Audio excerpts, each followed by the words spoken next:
ఏకమై మళ్ళా గ్రామ స్థాయి నుంచే జెండాను ఎగిరేయాలి, గులాబీ జెండా ఎగిరేయాలి. నల్గొండ జిల్లా కోట పైన గులాబీ జెండా ఎగిరేయాలి, తెలంగాణ గడ్డ పైన గులాబీ జెండా ఎగిరాలి.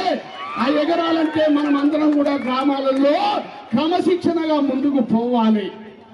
ఎందుకంటే 6 గ్యారంటీలతోటి మరి మోసపు మాటలతోటి గెలిచిన వాళ్ళు జిల్లాలకు వస్తే ఎట్లొస్తున్నారు, గాలి వస్తున్నారు, గాలిలో పోతున్నారు. పొద్దున 6 గంటలకే తాగుతున్నారు, లాగులో పోసుకుంటున్నారు. నిజమైన మాటలు వాళ్ళ చెవులకు ఎక్కలేవు.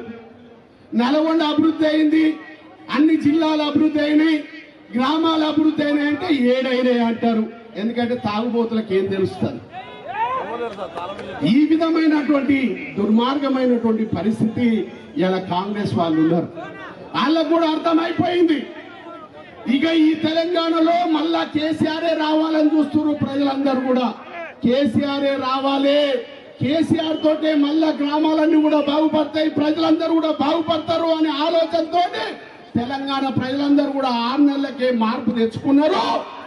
ఇక మనము ఎంత దొరికితే అంత దోసుకోవాలనే ఆలోచనతో కాంగ్రెస్ వాళ్ళు ఉన్నారు.